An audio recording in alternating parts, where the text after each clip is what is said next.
Around the time of my birthday, I was staying with my boyfriend Harry at his house in Farnham, and at some point he had to go to a production meeting or for a shower or something, so I was sort of left alone in his room, and it was lovely, you know. I put on some records and I read. I picked up a random book from the side of his bed and I read it, and that book was this one. It is called It's literally just called E. I don't know if it's like one long E or if it's different kinds of E, but it's by a guy called Tao Lin, right? And this is not the first I've read of Tao Lin. I remember a while ago my friend Barkn, you know Barkn, of course you know Barkn, ages ago, like when he was first, like he mentioned the name and I was like, oh, who the fuck's this guy?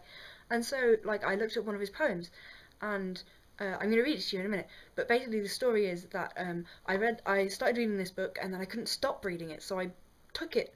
I took it from Harry's house, and I think Harry borrowed it from Barkn. So this is Barkn's book still in my house, despite the fact that Harry was here and then could have taken it back to Barkn, but he didn't because he's dumb. This was the first solid thing that I've read that I cannot remember what the fuck it was about, but I know it was fucking amazing. You know? You ever read a book like that? Yeah, this is one of those books.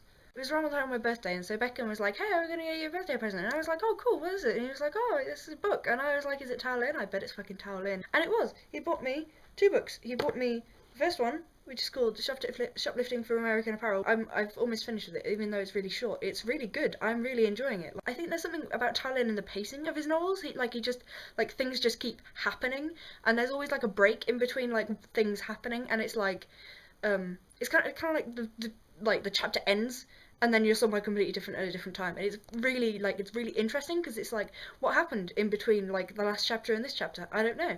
Maybe maybe I will never know. Maybe it's gonna be a good thing that I don't know, because it might bore me. I don't know. But like his poetry is really good as well, and the first thing that I read by him was a poem called, fuck, what's it called? It's got a really fucking long title. I will learn how to love a person, and then I will teach you, and then we will know.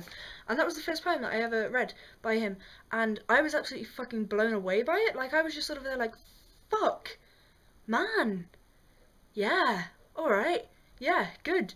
So I'm gonna read that to you, and maybe it'll be a fun thing.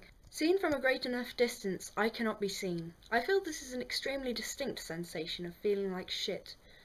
The effect of small children is that they use declarative sentences and then look at your face with an expression that says, you will never do enough for the people you love. I can feel the universe expanding, and it feels like no one is trying hard enough.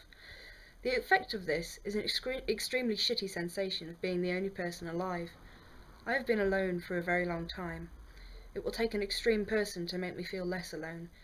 The effect of being alone for a very long time is that I have been thinking very hard and learning about existence, mortality, loneliness, people, society and love. I'm afraid that I'm not learning fast enough. I can feel the universe expanding, and it feels like no one has ever tried hard enough. When I cried in your room, it was the effect of an extremely distinct sensation that I am the only person alive.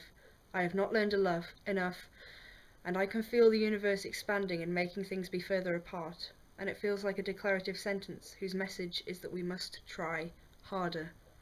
I fucking love it. Brilliant. Okay, cool. I'll see you soon. Mwah.